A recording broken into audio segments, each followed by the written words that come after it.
Hello అందరికీ welcome to my channel Sridana vlogs.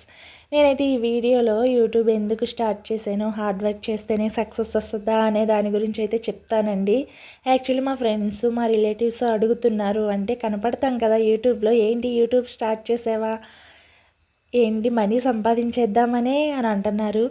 Money సంపాదిద్దామనే start చేశాను కానీ ఛానల్ స్టార్ట్ చేయగానే మనీ వస్తాయని అయితే మట్టికి నాకు తెలీదు.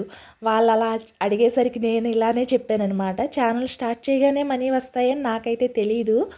సక్సెస్ అవ్వాలి, కొన్ని కొన్ని ప్రాసెస్లునే అవన్నీ అయ్యాక వస్తాయి. నాకు అలా తెలిసే ఛానల్ స్టార్ట్ చేశానంటే వాళ్ళు అన్నారు, అబ్బా మేము అడిగింది అదేలే, వెటకారంగా అడిగారని నాకు తెలిసింది. సో నేనైతే అసలు ఫస్ట్ ఆఫ్ ఆల్ ఎందుకు స్టార్ట్ చేశానంటే, ఇలాగే టైం కుదిరినప్పుడల్లా యూట్యూబ్, ఇన్స్టా చూస్తూ ఉంటాం కదా. అలా చూస్తూ ఉన్నప్పుడు రీల్స్, షార్ట్స్ చూస్తుంటే ఒక పర్సన్ చెప్పారు, మీ టైం ఎందుకు వేస్ట్ చేసుకుంటారు యూట్యూబ్లో వాళ్ళ షార్ట్స్, వీళ్ళ రీల్స్ చూసి, మీరే ఒక యూట్యూబర్గా అవ్వచ్చు కదా అని చెప్పేసి చెప్తే, నేను అప్పుడు అయితే అవును, నేను కూడా యూట్యూబ్ స్టార్ట్ చేయొచ్చు కదా, నాకు తెలుసు కదా, ఎంతో అంత బాగా నాలెడ్జ్ లేకపోయినా ఎంతో కొంత నాలెడ్జ్ ఉంది కదా, వీడియో తీయడం తెలుసు, వీడియో ఎడిట్ చేయడం తెలుసు, వాయిస్ ఓవర్ ఇవ్వడం తెలుసు, ఇంకా ఇంతకంటే ఏం కావాలి, థంబ్నెయిల్ చేయడం కూడా వచ్చు అన్నట్టు నేనైతే ఛానల్ స్టార్ట్ చేశాను. తర్వాత తెలిసింది, ఇవి తెలిస్తే కాదు, ప్రాపర్గా ఏంటి మంచి కంటెంట్ ఉండాలి. వాళ్ళంతా ఎలా సక్సెస్ అయ్యారు, 2 lakhs 3 lakhs సబ్స్క్రైబర్స్ ఉన్నారంటే వాళ్ళు టైం అంతా వాళ్ళు యూట్యూబ్ మీదే ఫోకస్ చేశారు. ఎంత ఎఫర్ట్స్ పెడితే వాళ్ళకి సక్సెస్ వచ్చింది చెప్పండి. హార్డ్ వర్క్ లేనిదే సక్సెస్ అసలు రాదు. ఏదో ఉన్నామా, వీడియో తీసామా, పెట్టామా అంటే అస్సలు రాదు అని చెప్పేసి నాకైతే తెలిసింది. ఛానల్ స్టార్ట్ చేసిన తర్వాత నాకైతే తెలిసిందనమాట. ఫస్ట్ నేను అనుకున్న వీడియో తీసేసి పెట్టేద్దాం, వ్యూసే కదా వస్తాయి, నచ్చకుండా ఉంటామా, వాళ్ళయే నచ్చినాయి, నావి ఎందుకు నచ్చవు, నా వీడియోస్ ఎందుకు నచ్చవు అని చెప్పేసి వీడియో తీయడం, ఎడిట్ చేయడం, పోస్ట్ చేయడం.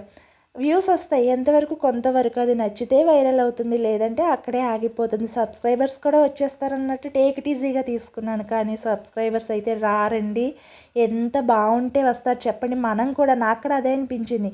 నేను యూట్యూబ్ చూస్తున్నప్పుడల్లా ఎంతసేపు స్వైప్ చేసేస్తాను, బాగున్న వీడియోనే ఓపెన్ చేస్తాను, వీడియోస్కి వెళ్తాను, అప్పుడు సబ్స్క్రైబ్ చేస్తాను. అలాగే నావి చూస్తారు కదా, ఏమీ లేకుండా ఎట్లా చూస్తారు. సో నేను అయితే ఫస్ట్ అయితే కంటెంట్ ఏమనుకున్నానంటే, నాకు సాంగ్స్ బాగా పాడటం వచ్చు, సాంగ్స్ పాడేద్దాము, పాపులర్ అయిపోతాను అని అనుకున్నాను. తర్వాత నాకంటే బాగా పాడేవాళ్ళు ఉన్నారు.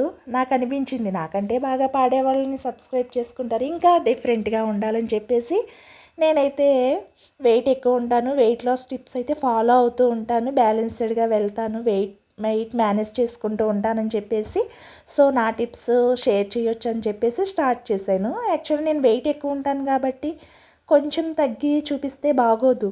నేను ఎలా తగ్గాను ఏంటి అనేది ఫస్ట్ నేనైతే తగ్గాక చూపిద్దామని చెప్పేసి ఇంకా గ్యాప్ ఇచ్చాను అనమాట. యాక్చువల్లీ తగ్గాను, కానీ ఆ తగ్గడం పెట్టిన డిఫరెన్స్ తెలియదని చెప్పేసి నేను పెట్టలేదు.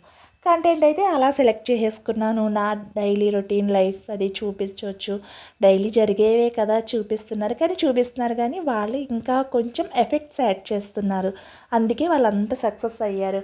హార్డ్ వర్క్ లేనిదే సక్సెస్ అనేది రాదు, అది అందరికీ తెలిసిన విషయమే. కానీ ప్రయత్నం చెయ్యాలి కాబట్టి ప్రయత్నం చేస్తాను. ఛానల్ స్టార్ట్ చేశాను కదా, స్టాప్ చేయకూడదు, చెయ్యను. నాకు తెలిసిన వేలో మంచి మంచి రూల్స్, టిప్స్ ఫాలో అయ్యి మంచి కంటెంట్ అయితే ఇవ్వడానికే ట్రై చేస్తాను. యాక్చువల్లీ డైలీ రొటీన్ లైఫ్లోనే విలేజ్లో బోల్డ్ అన్ని మంచి మంచి విషయాలు తెలుసుకోవచ్చు అని చెప్పేసి ఛానల్ స్టార్ట్ చేశాను. Thank you.